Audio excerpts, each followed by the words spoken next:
بسم اللہ الرحمن الرحیم وَلَقَدْ يَسَّرْنَا الْقُرْآنَ لِلذِّكْرِ فَهَلْ مِن مُدَّكِرٍ۔ السلام علیکم ورحمۃ اللہ۔ الحمدللہ وکفیٰ وسلام علی عبادہ الذین اصطفیٰ، اما بعد فاعوذ باللہ من الشیطان الرجیم، بسم اللہ الرحمن الرحیم، وَكَذَلِكَ نُوَلِّي بَعْضَ الظَّالِمِينَ بَعْضًا بِمَا كَانُوا يَكْسِبُونَ۔ سورۃ الانعام کی آیت 129۔ بنیادی طور پر تو 128 کے ساتھ ہی یہ وابستہ آیت تھی، یعنی اسی مضمون کے تسلسل میں تھی، لیکن یہ اتفاق سے الگ ہو گئی اس اعتبار سے، وقتی اعتبار سے۔ تو اس میں اللہ تعالیٰ فرماتے ہیں وَكَذَلِكَ نُوَلِّي، دیکھو اس طرح ہم آخرت میں، آخرت کی بات اس میں یعنی وہ کہیے کہ اول درجے کے اندر ہے، دنیا کے حوالے سے ہی بات آئے گی۔ وَكَذَلِكَ نُوَلِّي بَعْضَ الظَّالِمِينَ بَعْضًا بِمَا كَانُوا يَكْسِبُونَ، دیکھو اس طرح ہم ظالموں کو ایک دوسرے کا ساتھی بنائیں گے اس کمائی کی وجہ سے جو وہ کرتے تھے۔ آخرت میں بنائیں گے تو دنیا کی کمائی کی وجہ سے، اور دنیا میں ہوگا تو بھی دنیا کی کمائی کی وجہ سے۔ تو اس میں جو بات بتائی پیچھے والی آیت کے اندر جو بات ہوئی تھی کہ جب وہ شیاطین جن اور شیاطین انس کو اللہ تعالیٰ مخاطب کرے گا اور کہے گا کہ تم نے جو کچھ کیا، تو بتائیں گے کہ ہم سب ایک دوسرے کے چکر میں لگے تھے، اپنے ہی جو ہے کہیے کہ نفس پرستی، اپنی تمنائیں، اپنے معاملات تھے، اپنے مفاد تھے جن کے لیے ہم ایک دوسرے کو استعمال کرتے رہے۔ تو اب اللہ تعالیٰ یہاں پر یہ بات بتا رہے ہیں کہ وَكَذَلِكَ اسی طرح نُوَلِّي، اللہ تعالیٰ بنا دے گا، پھیر دے گا ان کو اس کے ساتھ میں بَعْضَ الظَّالِمِينَ بَعْضًا۔ اب یہ اس میں ایک بڑی اہم بات ہے، اس میں یعنی اسی اعتبار سے بات الگ ہو گئی کہ اس کے اندر مضمون تھوڑا سا وسعت رکھتا ہے کہ اس میں اللہ تعالیٰ فرما رہے ہیں کہ بعض کے عمل کے اعتبار سے ظالم کو اللہ ظالم کے ساتھ کر دیں گے، ظالم کو ظالم کے ساتھ جمع کریں گے۔ تو ایک تو بات یہی ہے اس اعتبار سے کہ آخرت کی بات جب کی گئی تو اس پر جو مفسرین نے بات کی ہے مختلف ساز، بس اس کے لیے بہت سی باتیں منقول ہیں اسی حوالے سے۔ ان کا خلاصہ بہرحال یہی ہے کہ اللہ تعالیٰ قیامت کے دن یعنی حشر کے دن لوگوں کے اعمال کی بنیاد پر ان کے جماعتیں اور جتھے بنائے جائیں گے، یعنی جیسے بادلوں کی جماعت ہے، یعنی اس اعتبار سے وہ کہیے کہ ان کے اعمال کی بنیاد پر یہ نہیں ہوگا کہ ان کی کسی دنیاوی نسب اور تعلق کی بنیاد پر، کسی علاقے کی بنیاد پر بن رہا ہے، بلکہ ان کے اعمال کی بنیاد پر بن رہا ہے کہ جس کا جیسا عمل ہے وہ ایسے ہی لوگوں کے ساتھ وہاں پر موجود ہوگا۔ ایسے نیک لوگوں کے بارے میں بات ہے کہ نیک لوگ نیک لوگوں کے ساتھ ہوں گے، اور نیک لوگ اپنی جگہ جنت کے اندر ہوں گے، نیک لوگوں کے ساتھ چلے جائیں گے، ان کا معاملہ بھی انہی کے ساتھ ہوگا۔ لیکن جو بدکار ہیں، جو بد لوگ ہیں، ان کا معاملہ اس اعتبار سے ہو جائے گا۔ تو یہاں پر یہ بات بتائی کہ یہ کہ ظالم جو ہے وہ ایک دوسرے کے ساتھی بن جائیں گے، یہ ظلم ان کے درمیان جو ہے اشتراک کا سبب بن جائے گا، وجہ اشتراک ہے جو یہ ان کے درمیان بتائی ہے۔ تو یہ اس طرح سے وہاں پر معاملات آخرت کے ہیں کہ جو اور بنیاد کیا ہے بما کانوا یکسبون، کہ جو کمائی وہ دنیا میں مل کر کرتے تھے، یعنی ایک ظالم دوسرے ظالم کا مددگار بھی بنتا ہے، اور ایک ظلم دوسرے ظلم کی بنیاد بھی بنتا ہے، ایک دوسرے کے ساتھی بن جاتے ہیں، ایک دوسرے کو گویا کہ یہ دنیا میں کہتے ہیں نا سپورٹ کرنا، ایک دنیا میں ایک دوسرے کا ساتھ دینا، ایک دوسرے کے لیے گویا اس کے ممد و معاون بننا۔ تو یہ تمام چیزیں جو ہیں اللہ کے پاس تو اکٹھی ہو رہی ہیں۔ تو جو جس کام میں شریک رہا، جس کام میں معاون رہا، اب بعض اوقات کیا ہوتا ہے بعض لوگ جو ہیں طریقے بتاتے ہیں، بعض لوگ ایسی چیزیں سجاتے ہیں، بعض لوگ ایسے انتظامات کرتے ہیں، بعض لوگ دست و بازو مہیا کرتے ہیں، یہ سارے کام کر رہے ہوتے ہیں۔ تو بنیادی طور پر جو لوگ بھی اس کام کے اندر کسی بھی طرح سے ایک دوسرے کے ساتھ ظلم کے اندر شریک رہے ہیں، وہ سارے کے سارے جمع کر دیے جائیں گے اس عمل کی بما کانوا یکسبون، جو کمائی وہ کرتے رہے دنیا میں ایک ساتھ مل کر یہ کام کرتے رہے، تو اس کا نتیجہ بھی وہاں پر دیکھیں گے۔ ویسے جو بات ہے وہ الگ کہ ہاں سارے مجرم ایک ساتھ ہی کر دیے جائیں گے، وہ تو ہے ہی، لیکن ایک دور کے مجرم جس طرح سے آپس میں مددگار رہے تو یہ مددگاری انہیں وہاں پر قیامت کے دن جہنم کے لیے جمع کر دے گی۔ تو اس اعتبار سے یہ بات بیان کی گئی۔ دوسری طرف دنیا کے اعتبار سے بھی یہی بات ہے، دنیا کے اندر بھی یہی ہے کہ جو جس کے ساتھ وابستہ رہنا چاہتا ہے، یعنی جس کا جیسا مزاج ہوتا ہے، نیک آدمی نیک آدمیوں کے ساتھ ہی وابستہ رہتا ہے، انہی کے اندر خوشی محسوس کرتا ہے. اس کی گویا کہیے کہ جسے کہتے ہیں نا کہ اس کی صحبت کا معاملہ یا اس کے اکٹھے ہونے کا، یا گویا کہیے کہ مجلس اس کی کون سی ہے، کہاں اس کا دل لگتا ہے، کون سا گویا کہ اس کے لیے پسندیدہ جگہ. یعنی اپنے ہم مزاج لوگوں کے ساتھ انسان بیٹھتا ہے، اس کے اندر پسند کرتا ہے تو ان کا دل وہیں لگتا ہے، وہ وہیں کھپتے ہیں. اور جو برے لوگ ہیں وہ برے لوگوں کے اندر ہی کھپتے ہیں. یعنی یہ معاملات اس اعتبار سے انہیں وہی چیزیں پسند آتی ہیں، ان کا مزاج ویسا ہی ہوتا ہے، ان کا مذاق ویسا ہی ہوتا ہے، ان کے معاملات اسی طرح کے ہوتے ہیں. اگر ادھر کا آدمی ادھر ہو جائے تو گویا کہ یہ کیا ہو جائے گا، کیا کیفیت بن جاتی ہے. کہتے ہیں کہ ایسے حالت جیسے مچھلی یعنی پانی کا جانور ہو اور اسے خشکی میں کر دیا جائے، اور جیسے خشکی کا اسے پانی میں ڈال دیا جائے، کیا حالت ہوتی ہے. یعنی زندگی ممکن نہیں رہتی ہے. تو ایسا ہی معاملہ اس طرح سے مزاج کا بھی معاملہ ہوتا ہے، صحبت کا بھی معاملہ ہوتا ہے کہ یہ بڑی ایسی چیز ہے کہ جہاں آدمی جن لوگوں کے ساتھ رہتا ہے یا تو وہ انہی جیسا بن جائے گا بالآخر، لیکن جب تک وہ ویسا نہیں ہے اس کے لیے معاملہ جو ہے نبھنے والا نہیں ہے. تو یہ ایک بنیادی بات ہے جو ہمیں بتائی گئی ہے. تو اس لیے اس میں یہ بھی ہے کہ انسان کو اپنے دوستوں کا انتخاب کرنا، اپنی صحبت کا انتخاب کرنا.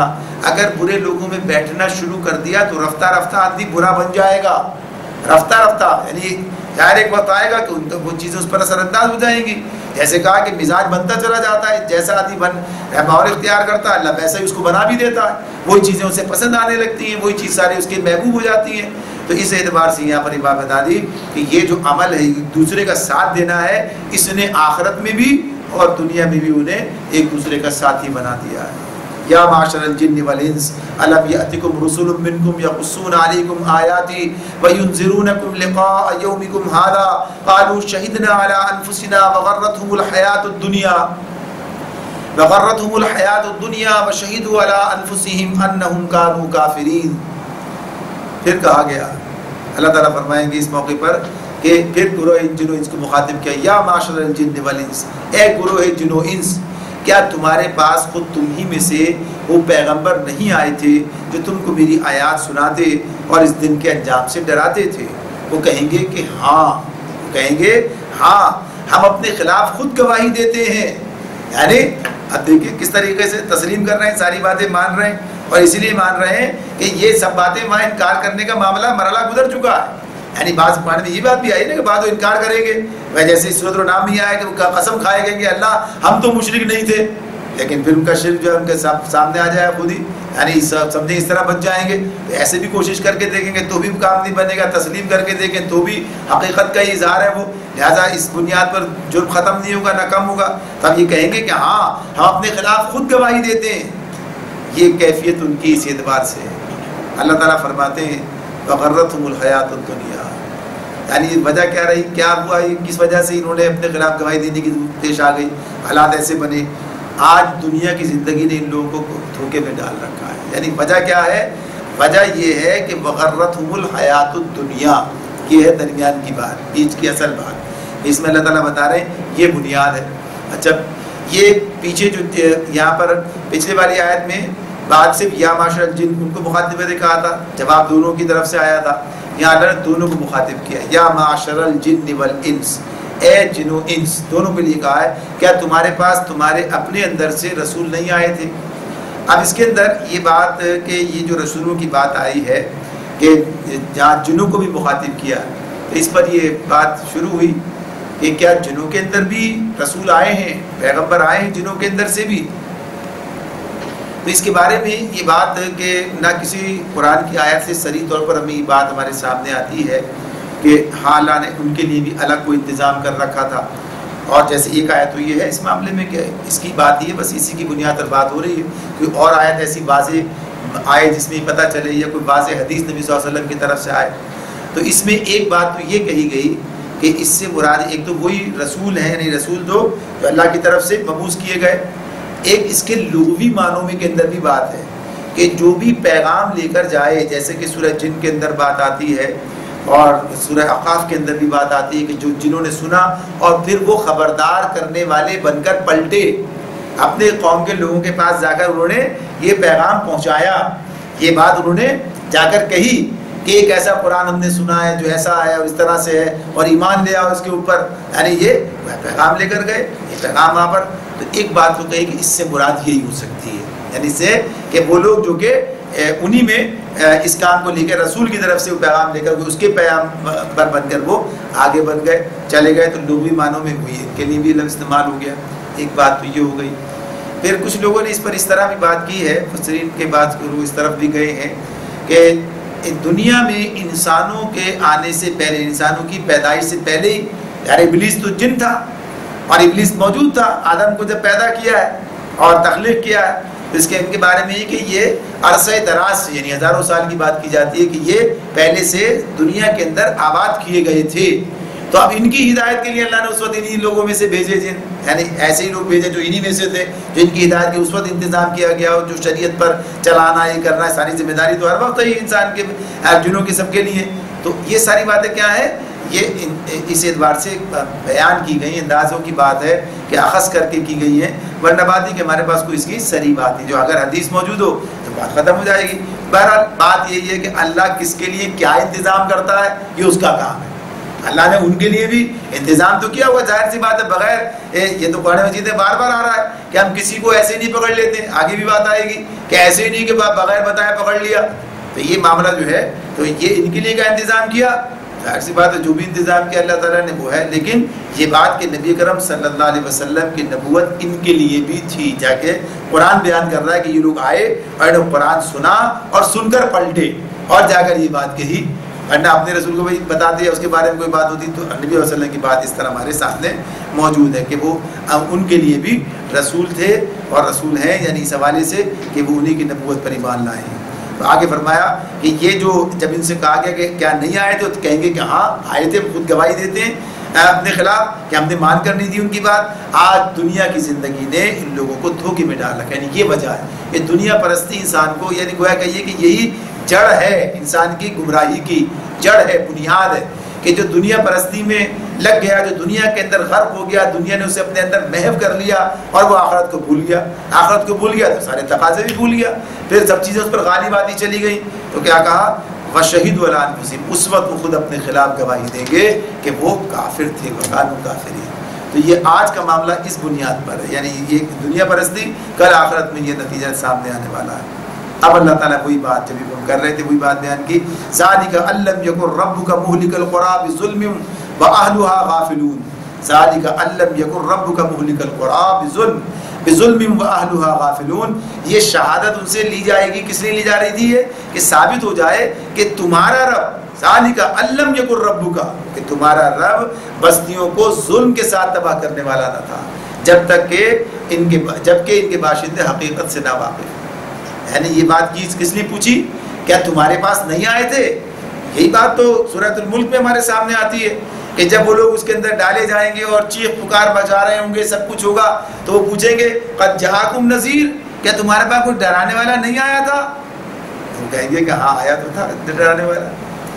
یعنی یہ بات تسلیم کریں گے کہ بس آیا تھا تو بات ختم ہو گئی، اب تمہارے خلاف کوئی، اب تم نے خود ہی بھائی سارا انتظام تھا، سب کچھ کر دیا تھا، پھر تم نے تو یہاں بھی اللہ تعالیٰ کیا کہتے ہیں، یہاں اللہ تعالیٰ کہہ رہے ہیں اس بار سے تاکہ یہ بات پتہ چل جائے، اِلَّمْ يَكُن رَّبُّكَ، نہیں ہے تمہارا رب مُهْلِكَ الْقُرَىٰ بِظُلْمٍ، کہ بستیوں کو ظلم کے ساتھ تباہ کر دے، ہلاک کر دے، وَأَهْلُهَا غَافِلُونَ، جبکہ اس کے رہنے والے جو ہیں وہ ناواقف. غافل سے مراد کیا ہے، ناواقف ہے، حقیقت سے واقف. غافل سے مراد کیا، حقیقت نہیں پتہ ہے انہیں، معلوم نہیں ہے.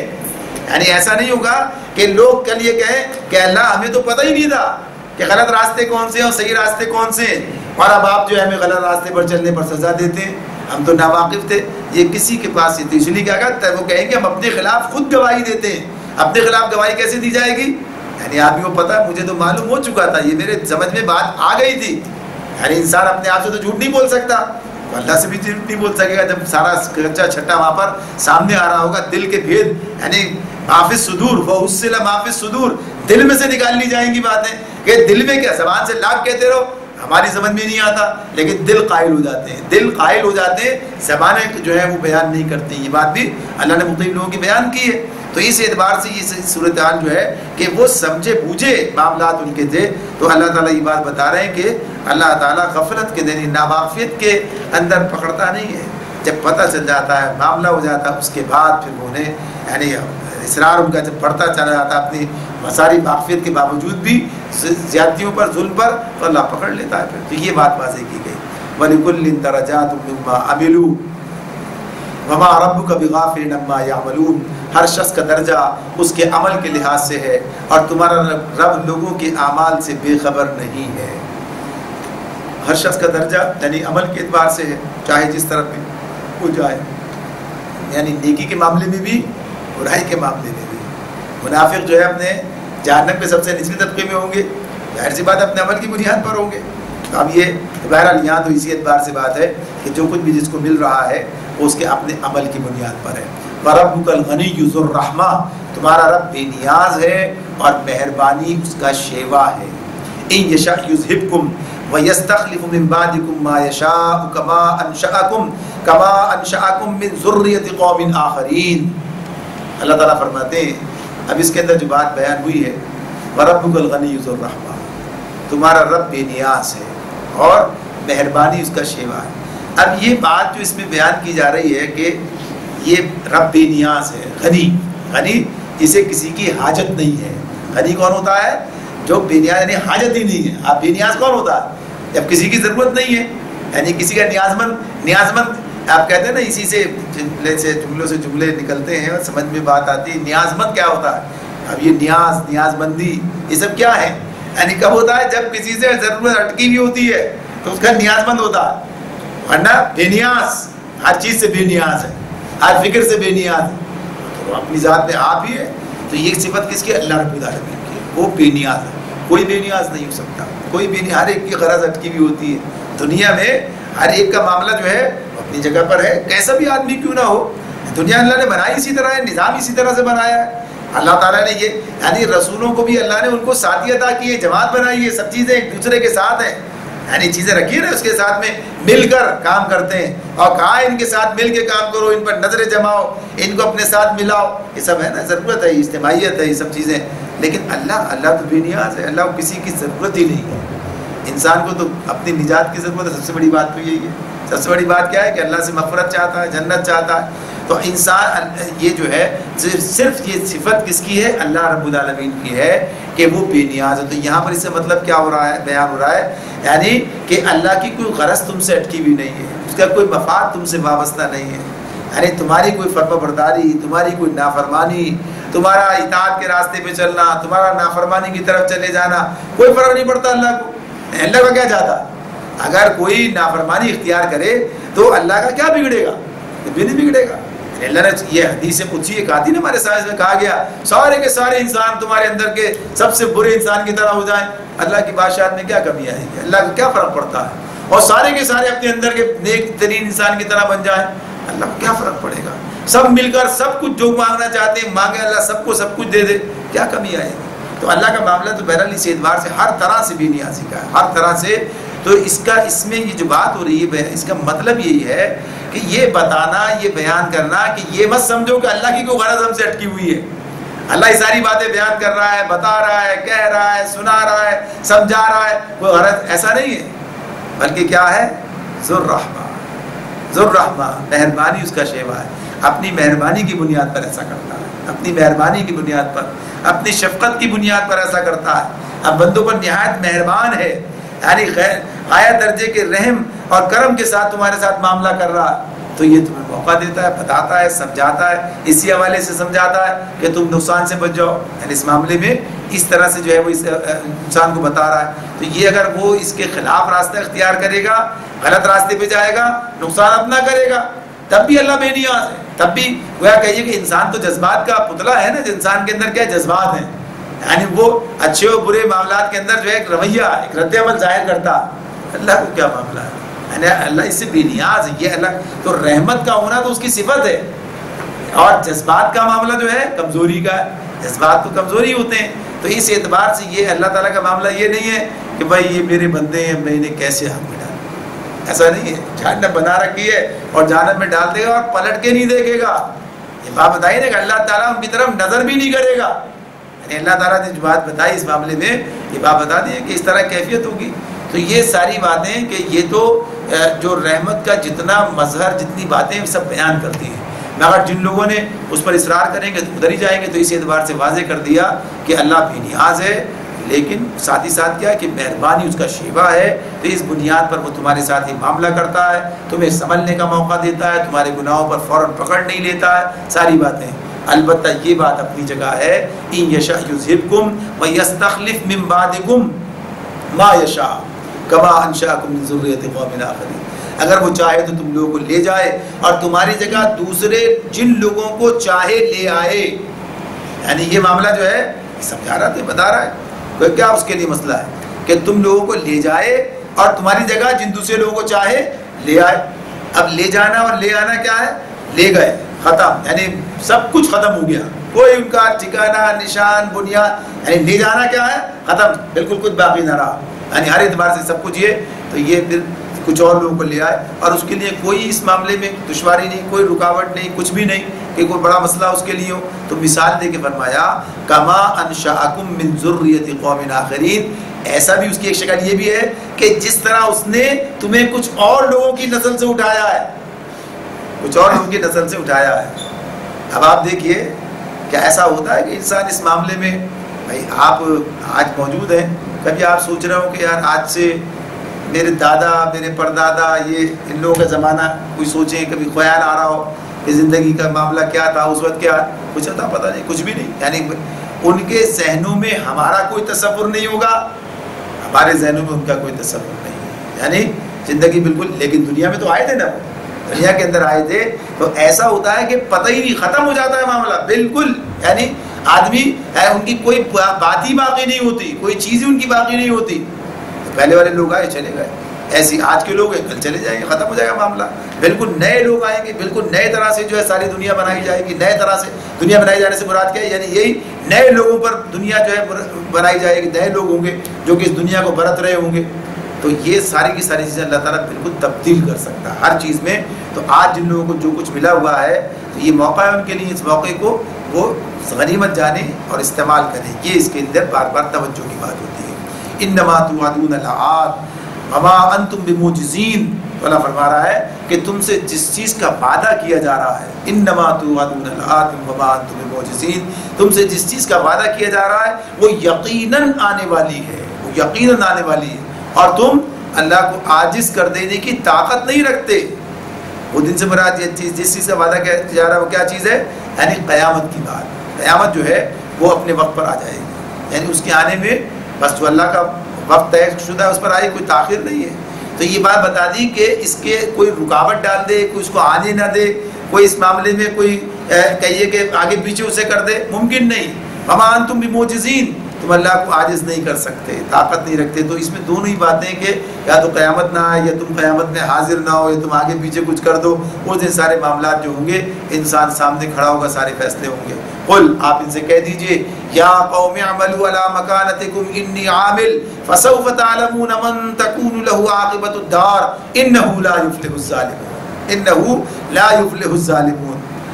اللہ تعالیٰ فرماتے ہیں ان سے کہہ دو، ان سے کہہ دو کہ لوگوں تم اپنی جگہ عمل کرتے رہو۔ اب ایک بات تو پہلے یہ خود بیان کی ہے اس معاملے میں، اللہ غنی ہے، بے نیاز ہے، اسے کیا پرواہ ہے، ٹھیک ہے، مہربانی اس کا شیوا ہے، اس لیے اسے سب سمجھا رہا ہے، بتا رہا ہے، اور پھر یہ بھی کہ تمہیں لے جائے، کسی اور کو تمہاری جگہ لے آئے، سب باتیں۔ اب اس کے بعد کیا کہا؟ نہیں مانتے لوگ، تو اب کیا بتایا کہ آپ ان سے کہہ دیجئے کہ لوگوں تم اپنی جگہ عمل کرتے رہو اور میں اپنی جگہ عمل کر رہا ہوں۔ ٹھیک ہے، ختم معاملہ جو ہے اس اعتبار سے کہ میرے سمجھانے سے تم نہیں سمجھتے، غلط روی سے باز نہیں آتے، جس راہ پر چل رہے ہو تو جاؤ، تم اس راہ پر چلو، اب مجھے اپنی راہ پر چلنے کے لیے چھوڑ دو، انجام کار تمہارے سامنے بھی آ جائے گا، میرے سامنے بھی۔ تو اس اعتبار سے کہا کہ کہہ دو کہ تم لوگ اپنی جگہ عمل کرتے رہو، میں بھی اپنی جگہ عمل کر رہا ہوں، ان قریب فسوف تعلمون، فسوف تعلمون، ان قریب تمہیں معلوم ہو جائے گا، من تکون له عاقبۃ الدار، کہ انجام کار کس کے حق میں بہتر ہوتا ہے۔ عاقبۃ الدار، یہ عاقبت جو ہے، عاقبت سے ہے، عاقبت یعنی بعد والی چیز جو ہے، آخرت کی بات ہے، بنیادی بات تو یہی ہے اسی اعتبار سے۔ لیکن پھر وہی بات، یہ چونکہ آخرت کا لفظ استعمال نہیں ہوا اس کے اندر، تو دنیا بھی کے اندر بھی جو ہے آخری انجام آپ کا ہی بہتر ہے، یعنی یہ والی بات بھی آ جائے گی اس کے اندر۔ ایسے کہا ہے نا، نبی صلی اللہ علیہ وسلم سے کہا ہے بعد کا دور آپ کے لیے پہلے دور سے بھی اچھا ہے، یعنی آخر بالآخر کامیابی اہل ایمانی کی ہوتی ہے۔ تو کہا بہرحال کہ یہ اس اعتبار سے آخرت کی بات بھی کہی جائے تو انجام کار کس کے حق میں بہتر ہے؟ یہ معلوم ہو جائے گا تمہیں۔ بہرحال یہ سن لو کیا بات ہے، انہ لا یفلح الظالمون، کہ ظالم کبھی فلاح نہیں پاتے، یہ ایک طے شدہ بات ہے، یہ ایک حقیقت ہے کہ ظالم جو ہے کبھی فلاح نہیں پاتے۔ اچھا ظالم سے بات کیا ہے، ظالم سے مراد کیا ہے اس معاملے میں کہ ظالم تو ظاہر ہے کہ ایک تو شرک کرنے والے سب سے بڑے ظالم ہیں، ان الشرک لظلم عظیم، یعنی بات اپنی جگہ پر ہے۔ تو شرک کرنے کا معاملہ جو ہے وہ تو اپنی جگہ پر ہے کہ شرک کرنے والے جو ہیں وہ اس اعتبار سے کبھی فلاح نہیں پائیں گے۔ اس کے علاوہ بھی ظلم کی جتنی شکلیں ہیں یہ ساری کی ساری شکلیں جو ہیں ان کے مرتکبین کے معاملے میں بھی ظالم فلاح نہیں پاتے، کامیاب نہیں ہوتے۔ تو ظلم کے راستے سے بعض اوقات یہ دنیا میں بھی معاملہ ہے، بعض اوقات لوگ سمجھتے ہیں کہ شاید اس طرح سے ہمیں کوئی کامیابی مل جائے، وقتی کوئی چیز تو ہو سکتی ہے وقتی طور پر، لیکن نہ تو دائمی نہ پائیدار، یعنی اس اعتبار سے حقیقی بھی نہیں ہوگی، دائمی پائیدار بھی نہیں ہوگی، وہ نہیں ہوتی ہے۔ وہ تو عدل کا نظام ہی ہے جو کہ جس کے اندر پائیداری کی بات ہے۔ وَجَعَلُوا لِلَّهِ مِمَّا زَرَعَ مِنَ الْحَرْثِ وَالْأَنْعَامِ نَصِيبًا فَقَالُوا هَذَا لِلَّهِ بزعمهم وهذا لشركائنا فما كان لشركائهم فلا يصل إلى الله وما كان لله فهو يصل إلى شركائهم ساء ما يحكمون۔ ان لوگوں نے اللہ کے لیے خود اسی کی پیدا کی ہوئی کھیتیوں اور مویشیوں میں سے ایک حصہ مقرر کیا۔ یہ ان کی بات ہو رہی خاص و مشرکین مکہ اس وقت جو ہے یہاں پر سامنے، لیکن جس پر اس کا اطلاق ہوتا ہو سبھی جائیں گے۔ کیا کہا، ان لوگوں نے اللہ کے لیے خود اسی کی یعنی اللہ ہی کی پیدا کی ہوئی کھیتیوں اور مویشیوں میں سے ایک حصہ اللہ کے لیے مقرر کر دیا، اور کہتے ہیں کہ یہ اللہ کے لیے ہے، بزو میں خود یعنی خود طے کیا، اور یہ ہمارے ٹھہرائے ہوئے شریکوں کے لیے، یعنی جو دوسرے شریک ٹھہرا رکھے یہ ان کے لیے ہے، یہ ان بزرگوں کے لیے ہے، یہ ان دیوتاؤں کے لیے۔ پھر کیا کہا، پھر جو حصہ ان کے ٹھہرائے ہوئے شریکوں کے لیے ہے وہ تو اللہ کو نہیں پہنچتا، مگر جو اللہ کے لیے ہے وہ ان کے شریکوں کو پہنچ جاتا ہے۔ کیسے برے فیصلے کرتے ہیں یہ لوگ، کیسے برے فیصلے کرتے ہیں یہ لوگ۔ یعنی اس اعتبار سے اللہ تعالیٰ یہ بات جو بیان کر رہے ہیں ہمارے سامنے کہ یہ کیفیت ہے، یہ مزاج ہے، یعنی یہ ذہن بنتا ہے۔ مشرک جب شرک کرتا ہے تو دیکھیے شرک کب کرتا ہے انسان، جب ایک اللہ اس کے لیے کافی نہیں ہوتا۔ یعنی شرک کرنے کی ضرورت، جب میرے لیے ایک اللہ کافی، مجھے کیا ضرورت ہے کسی اور کی بات۔ جب اللہ میرے لیے کافی ہے، ایک ہی ہے تو بھائی ایک ہی پر ٹھیک ہے، صحیح ہے، اس کے بعد کیا ہے، کہیں کوئی ضرورت ہی کوئی نہیں ہے۔ ایک تو بات ہے انسان کہتا ہے نا بھائی ایک نوکری سے کام نہیں چلتا، دوسری بھی کرتا ہوں، لیکن انسان تو نوکری تو پیسوں اس کے لیے کرتا ہے نا، تو ظاہر سے اس کو پیٹ بھی نہیں بھرتا ہے، وہ الگ مسئلہ ہے اس کا۔ لیکن جو جس کے لیے ہوگا بھائی آپ کے لیے کوئی بات ہی نہیں ہے، جو کچھ جیسا کچھ چاہے، یعنی ساری چیزیں اگر کوئی اس کو سب کچھ حاصل ہو جائے تو اسے کیا ضرورت ہے اس معاملے کے اندر۔ تو جس کو اللہ مل جائے، اللہ پر جس کا اعتماد بھروسہ قائم ہو جائے، جو اللہ کو پہچان لے، اصل میں اللہ کو پہچانتے نہیں ہیں، اللہ کو جانتے نہیں ہیں، اللہ کی حقیقت جو ہے ان کے سامنے نہیں ہے، اس کی معرفت حاصل نہیں ہے، ورنہ کسی اور کی طرف جانے کا کیا سوال ہے۔ کوئی کیا کرے گا، کیا بنائے گا، کیا بگاڑے گا، کیا دے گا، کیا لے گا، اس کے بعد اختیار طاقت کیا ہے، کیا کرے گا، کیوں جائے گا۔ جب جاتا ہے تو کیا سمجھ کے جاتا ہے، ادھر بھی کچھ ہے، بلکہ ادھر ہی کچھ ہے، یعنی ادھر تو ہے، اصل تو ہے، یعنی انسان کا ساتھ ہے وہ شیطان پیچھے بھائی انکار تو نہیں کر سکتا، ظاہر ہے سب چیزیں توحید کے اوپر دلالت کر رہی ہیں، اب کیا کرے، اصل ہے تو ادھر، لیکن ان سے بھی لے کے یہی دیتے ہیں، ان سے بھی لے کے یہی دیں گے، یعنی براہ راست تو ملنا ہی نہیں، وہاں کیا معاملہ ہے، اصل تو انہی کا معاملہ ہے بھائی، لے کے دے، ان کے توسل سے، ان کے توسل سے، ان کے ذریعے، ان کے یعنی جب یہ صحن کا سانچہ بن جائے پھر ادھر کیا جاتا ہے، ہماری بات ہو کہ بھائی ادھر سے ملتا ہے ادھر ہی جاتا ہے آدمی، اس اعتبار سے معاملہ ہے۔ تو یہ ان کا معاملہ کیا تھا، تو اللہ تعالیٰ یہ ذہنی سانچے کی بات بیان کر رہے ہیں کہ اللہ کو مانتے تو ہیں، تو اللہ کی اب دیکھیے ایک بات، ایک طرف تو بات یہ ہے کہ یہ اس بات کے قائل ہیں کھیتیاں اللہ اگاتا ہے، جانور اللہ پیدا کرتا ہے، سب چیزیں اللہ نے دے رکھی ہیں، ساری چیزیں، مگر وہی بات ان کے توسل، ان کے ذریعے سے، ان کے طفیل، ان کی برکت، یعنی یہ تصور ہوتا ہے۔ تو اب معاملہ کیا اس اعتبار سے ہے کہ ان کے لیے بھی حصہ اللہ کے لیے اللہ نے دیا، تو اللہ کا بھی حصہ تو نکالو، اللہ کا حصہ نکالا ہے، اور اس کے بعد پھر ان کا بھی نکالو۔ ان کے معاملے میں ان کا جو رویہ تھا وہاں پر، اس دور کی بات جب ہم دیکھیں تو یہ جو اللہ کا حصہ یہ تو غریبوں کو، فقیروں، مسکینوں کو ان کو دے دینے کا ہے، اور جو ان کا ہے وہ تو انہی کے پاس جائے گا، مجاوروں کے پاس جائے گا، انہی کے پاس چڑھایا جائے گا، وہیں پہنچایا جائے گا، وہ اس طبقے کے پاس جاتا ہے، یعنی وہ ہم لوگوں کے پاس نہیں جاتا، وہ اس طبقے کے پاس جاتا ہے. ان کے جو مذہبی ٹھیکیدار ہیں ان کے پاس آپ بنا رکھے تھے, انہیں بنے ہوئے تھے, وہ ان کے پاس جاتا تھا. اور پھر اس اعتبار سے جو ذہن بنا ہوا تھا وہ یہ کہ اگر کوئی مسئلہ پیدا ہو جائے, کوئی بات ہو جائے, مختلف شکلیں اس کی بیان کی ہیں مفسرین نے کہ صاحب اس کے اندر تقسیم میں کچھ ادھر ہو گیا, کچھ حساب میں ادھر چلا گیا, کچھ گر گیا, کچھ ایسا ہے, تو وہ مطلب ان کا پورا ان کے حصے میں ڈال دیا جائے. بھلے اللہ کا کچھ کام ہوتا ہے تو فرق نہیں پڑتا ہے, لیکن اس لیے اور اس کے لیے کس طرح کی تعویلیں کرتے ہیں, کیسے اللہ تو بھی نیاز ہے, اللہ کو کیا ضرورت ہے, اصل تو یہ بھائی یہ ناراض ہو گئے تو کیا بنے, ان کا کام تو پورا کرنا ہے. جیسے آج کا حالات ہے کیا ہے, لوگ نماز بھلے نہ پڑھیں, نماز بھلے نہ پڑھیں, کیا سمجھے آپ, نیکی کے کوئی کام فرائض ادا کرے نہ کریں, چند رسومات انہوں نے طے کر رکھی, یہ کام تو ضرور کرنا ہے, یہ نہیں کیا پتہ نہیں کیا مصیبت آ جائے گی, یعنی کیا صورتحال ہے, سارا کام کاروبار بگڑ جائے گا, سارے معاملات ختم ہو جائیں گے, یہ کام تو لازمی کرنا ہے, یہ کام بھلے نہیں کرے, اللہ تو بے نیاز ہے, اللہ بڑا معاف کرنے والا ہے. یعنی عجیب طرح کے تصورات جو ہے لوگوں کے اندر پیدا ہو جاتے ہیں. تو اللہ تعالیٰ کہتے ہیں کہ جو ان کا حصہ ہے شرابی شریکوں کے لیے وہ تو اللہ کو نہیں پہنچتا, مگر جو اللہ کے لیے ان کے شریکوں کو پہنچ جاتا ہے. کیسے برے فیصلے کرتے ہیں یہ لوگ, یہ کیفیت جو ہے اس اعتبار سے بتائیے. اچھا, اسی میں ایک بات ہمارے لیے بھی سوچنے کی ہے, انسان جو اللہ رب العالمین کے لیے معاملات کرتا ہے اس کے اندر اسے یہی بات کہ ایک تو اللہ کے حکم کے مطابق ہی ہونے, اس کے خلاف نہیں ہو سکتے, اس کے برخلاف بات نہیں ہے, معاملات جیسے اللہ تعالیٰ نے مقرر کر دیے اس کے مطابق ہی, تو نیکی اسی وقت نیکی بنتی ہے جب اللہ کے حکم کے مطابق ہو.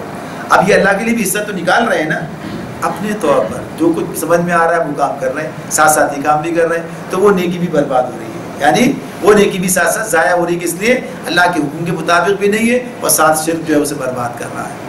وَكَذَلِكَ زَيَّنَّ لِكَثِيرٍ مِّنَ الْمُشْرِكِينَ مشرکین قتل اولادہم شرکاؤہم لیردوہم ولیلبسوا علیہم دینہم وَلَوْ شَاءَ اللَّهُ مَا فَعَلُوهُ وَلَوْ شَاءَ اللَّهُ مَا فَعَلُوهُ فَذَرْهُمْ وَمَا يَفْتَرُونَ. اللہ تعالیٰ فرماتے ہیں کہ اسی طرح یہ جو معاملہ ہے کہ جیسے یہ معاملہ ان کے لیے ہے, اسی طرح بہت سے مشرکوں کے لیے ان کے شریکوں نے اپنی اولاد کے قتل کو خوشنما بنا دیا ہے, اور تاکہ ان کو ہلاکت میں مبتلا کریں اور ان پر اللہ کے دین کو مشتبہ بنا دیں. اگر اللہ چاہتا تو یہ ایسا نہ کرتے, لہذا انہیں چھوڑ دو کہ اپنے افطرا پردازیوں میں پڑے رہیں. اب دیکھیے یہاں پر جو بات اس میں کی گئی ہے اس مقام پر, ایک بات تو وہ تھی کہ جہاں وہ حصے لگا رہے ہیں, بنا رہے ہیں, سب کام کر رہے ہیں. اب ایک دوسری طرح کی بات ہے, فَكَذَلِكَ زَيَّنَ مزین کر دیا لِكَثِيرٍ مِّنَ الْمُشْرِكِينَ, مشرکین کے بہت سے لوگوں کے لیے کس نے کیا کر دیا, قتل اولادہم, اولاد کے قتل کو ان کے شرکاؤں نے. تو یہاں جو شریک کی بات ہو رہی ہے تو یہاں اس سے مراد کیا بات ہے کہ یہ یہاں بالکل اس سے الگ, ایک تو وہی تھا کہ جن کے بارے میں تھا برکہ سفارش ان کے ذریعے سے تو ان کا بھی حصہ ہے. یہاں اس معاملے میں اس سے مراد وہ انسان اور شیطان ہیں جنہوں نے قتل اولاد کو ان کی نگاہ میں ایک جائز اور پسندیدہ فعل بنا دیا تھا. قتل اولاد کو ان کی نظر میں ایک جائز اور پسندیدہ فعل بنا دیا تھا. انہیں شریک کہنے کی وجہ یہ ہے کہ اسلام کے نقطۂ نظر سے جس طرح پرستش کا مستحق تنہا اللہ تعالیٰ ہے, اسی طرح بندوں کے لیے قانون بنانے اور جائز اور ناجائز کی حدیں مقرر کرنے کا حق بھی صرف اللہ رب العالمین کو حاصل ہے. لہذا جس طرح کسی دوسرے کے آگے پرستش کے افعال میں سے کوئی فعل کرنا, کوئی ایسا کام کرنا, اسے اللہ کا شریک قرار دینا ہے کہ اس کے معنی میں اسی طرح کسی کے خود ساختہ قانون کو برحق سمجھتے ہوئے اس کی پابندی کرنا اور اس کے مقرر کیے ہوئے حدود کو واجب الاطاعت ماننا بھی اسے خدائی میں اللہ کا شریک قرار دینے کے ہم معنی ہیں. جیسے آج بھی یہ معاملات اس طرح بھی ہے نا, یہ ساری چیزیں چل رہی ہیں, چلی آ رہی ہے, زمانے سے ہی کام چل رہا ہے کہ یہ جو قتل اولاد کا سلسلہ کبھی اب جو ہے آج کے دور میں بہبود آبادی, خاندانی منصوبہ بندی, فلاں, یہ یعنی اس کی شکل میں, اب اس کے مختلف شکلیں, یعنی ان کو آنے سے پہلے ہی روکنے کی بات, اور اسقاط حمل کے معاملات, یہ دیگر چیزیں جو ہیں اس طرح سے اپنی جگہ پر ہے. تو یہ سارے معاملات اس کے اندر رکاوٹ ڈالنا, اپنے آپ کو اس طرح سے کرنا, تو وہ کیفیت دوسری تھی, یہ کیفیت دوسری, لیکن اصل دونوں کی ایک ہی ہے. اصل جو تصور جو ہے وہ دونوں کا ایک ہی ہے. یعنی کہ وہاں ایک طرف آر وار کا معاملہ تھا, چلو وہ کیفیت اس طرح نہ رہی ہو اس درجے کے اندر, لیکن بوجھ سمجھنا اپنی زندگی کے لیے, وہ کہیے کہ معیار زندگی میں رکاوٹ سمجھنا, اس معاملے میں یہ تمام چیزیں جو ہیں آج بھی موجود ہیں. آج بھی اسی طرح سے زندگی کو خوشگوار خوش اور اپنا آسان اور یہ کرنے کے لیے یہ کام کیا جائے. 2 ہی بچے بہت اچھے، یہ سارے معاملات جو ہیں اب بچے پوچھتے پھریں کہ کون سے 2 بچے ان میں سے اچھے ہیں، اگر 2 ہی اچھے ہیں سارے اچھے نہیں ہیں. تو یہ سارے معاملات جو ہیں اب یہ اسی طرح سے بنا دیے گئے ہیں. تو یہ جو لوگ بناتے ہیں اور پھر جو لوگ ان کی بات کو یار صحیح تو کہتے ہیں، یہ صحیح کہتے ہیں، یہ صحیح طریقہ ہے، یہ جو صحیح سمجھتے ہیں سمجھتے ہیں کہ ابھی صحیح ہے. اللہ کچھ اور بتا رہا ہے، یہ کچھ اور بتا رہے ہیں. اللہ تعالیٰ بتا رہا ہے کہ ہم جسے بیچتے ہیں اس سے پہلے اس کا رزق بیچ دیتے ہیں. یہ سارے معاملہ انہیں بھی ہم کھلاتے، تمہیں بھی ہم کھلاتے ہیں، انہیں بھی ہم کھلائیں گے. تمہارا کام تھوڑی ہے یہ. تو اس اعتبار سے یہ کہ ان کے لیے خوشنما بنا دیا شرک لیردوہم. اللہ تعالیٰ اجازت کہتے ہیں تاکہ انہیں ہلاکت میں مبتلا کریں. اب یہ بھی ایک بڑی بات ہے، ہلاکت میں مبتلا کرنا. یعنی ہلاکت میں ایک تو ہلاکت کی بات یہی ہے، یعنی اس اعتبار سے کہ جو آدمی یہ کام کرے گا یعنی کیسا آدمی ہوگا، یعنی ہر اعتبار سے اس کی کیفیت کیا ہوگی، اخلاقی طور پر بھی کیسا سنگ دل انسان ہوگا، یعنی سب تک پہنچ جائے. ان کے لیے اس دور کی بات اگر کہا جائے یہ معاملہ کرے، اس طرف چلا جائے. اور پھر اسی کے نتیجے میں جو کہا گیا کہ قومی ہلاکت بھی یہی ہے. جب جو قومیں اس راستے پر گئیں، جنہوں نے یہ کام کیا، آج اس مقام پر کھڑی ہوئی کہ انہوں نے کہا کہ نہیں صاحب یہ تو بڑی غلطی ہو گئی، اور اب تو لوگوں کو اس طرح ترغیب دلائی جائے کہ زیادہ اولاد پیدا کریں، زیادہ کریں. اب جو اب اس کے لیے ہمارے پاس تو معاملات خراب ہو گئے، بگڑ گئے، توازن ہی بگڑ کے رہ گیا. اب ہمارے پاس جوانوں کی تعداد کم ہو گئی، اب ہمارے پاس یہ مسئلہ، یعنی اس طرح سے کیفیت ان کی. تو یہ گویا کہیے کہ اپنی نسلوں کو گھٹانا اور اپنی آبادی کو کم کرنا یہ بھی ہلاکت کا معاملہ ہے. تو یہ اپنے ہاتھوں سے اپنے معاملات کرنا چاہتے ہیں کہ جو قوم اپنے میراث کے اندر وارثوں کو پیدا نہیں کرتی، اپنے جگہ کام کرنے والے نہیں چھوڑ کے جاتی، تو بربادی کی طرف جاتی ہے. وَلِيَلْبِسُوا عَلَيْهِمْ دِينَهُمْ، اور ان پر ان کے دین کو مشتبہ بنا دیں. دین کو مشتبہ بنانا کیا ہے؟ اب ان کا معاملہ تو اسی اعتبار سے تھا، پتہ ہی نہیں چلتا کہ دین کیا ہے. یعنی ابراہیم علیہ السلام کے پیروکار انہی کا دعویٰ کرتے تھے، معلوم ہی نہیں تھا. ساری چیزیں ملا جلا کے ادھر ادھر سے لا کے کچھ انہیں کچھ سنے کچھ اس نے، نہ کوئی کتاب ہے نہ کوئی چیز ہے. تو اس لیے کیا ہے انہیں پتہ ہی نہیں چلتا تھا کہ اصل دین کیا ہے. ان کا معاملہ یہ تھا. آج ہمارے پاس بھی لوگ کہتے ہیں یار سمجھ میں نہیں آتا کیا بات ہے، یہ سے بات جو یہ کچھ کہتا ہے، یہ مشتبہ یعنی بات ہے نا، یہ کچھ کہتا ہے یہ کچھ کہتا ہے، یہ کیسے کچھ کہتا ہے. یعنی یہ اب اس فرد کے اوپر مشتبہ بنا ہوا ہے. اب وہ یہ نہیں سوچتا کہ میرے اوپر کیوں بن گیا مشتبہ، یہ اس لیے کہ وہ کتاب سے دور ہے، اس لیے کہ وہ کتاب سے حقیقت سے دور ہے. جب حقیقت سے دور ہو جائے گا اور لوگوں کی سنی سنائی پر صرف اکتفا کرے گا، یعنی کتاب کو بھی دیکھنا، جہاں دوسروں سے استفادے کی بات ہے لیکن ساتھ ساتھ کیا اصل سے خود بھی جڑا رہنا. تو مشتبہ کب بنتا ہے؟ اسی طرح بنتا ہے نا. مشتبہ بنا دیا، یار سمجھ میں نہیں آتا یہ سب کیا ہے، یہ سب یہ، اور پھر آخر کیا کہہ دیتا ہے سب مولویوں کے دھندے، چھوڑو بس ختم. تو اس طرح کہہ دینے سے بچ جائے گا کیا؟ بچے گا تو نہیں. اس لیے کہ جو اللہ کی طرح سے پابندی ہے، ذمہ داری ہے، وہ تو پوری کرنی پڑے گی. کیوں نہیں ہے؟ اس کتاب نازل کر رکھی ہے اللہ نے، تو اتنا انتظام کر دیا. آج کے دور میں تو کوئی آدمی وہ کہیے کہ اس کے پاس کوئی جواز ہی نہیں ہے کہ صاحب مجھے تو پتہ ہی نہ چلا. یعنی ہر زبان میں ترجمے موجود، اب تو سننے کے لیے بھی موجود، ویسے بھی ہر طرح سے ہر چیز جو ہے دستیاب. تو اس معاملے میں یہ بات بتا دی گئی. تو ان کے دین، تو جو لوگ ان ایسے لوگوں کے پیچھے چلتے ہیں، اپنی کتاب کو اپنی اصل کو چھوڑ دیتے ہیں، دین مشتبہ ہو جاتا ہے. تو ان کے لیے بھی معاملہ ہو گیا تھا. اگر اللہ چاہتا تو ایسا نہ کرتے، لہذا انہیں چھوڑ دو کہ اپنی افطرا پردازیوں میں لگے رہیں. یعنی جو کوئی جھوٹ ہے انہوں نے اپنے اختیار کر رکھا ہے اسی کے اندر ہی لوگ مبتلا ہیں. تو اس اعتبار سے ان کا معاملہ ان کے ہاتھ ہے. اب اللہ کی کتاب آ چکی تھی ان کے پاس، اس کے بعد بھی نہیں انہوں نے اس پر عمل کیا، اس کی طرف رجوع کیا جو انہیں سیدھا راستہ بتانے والی تھی. لیکن ہمارے لیے رہنمائی یہی ہے کہ اگر ہم اس کتاب کو، نبی کرم صلی اللہ علیہ وسلم کی سنت کو، اس شریعت کو چھوڑ دیں گے تو دین ہمارے لیے مشتبہ ہو کر رہ جائے گا. لیکن جب ہمارے پاس یہ چیزیں تو ہمارے لیے شبہ کا کوئی معاملہ نہیں ہے. اللہ تعالیٰ ہمیں سمجھنے اور عمل کرنے کی توفیق عطا فرمائے.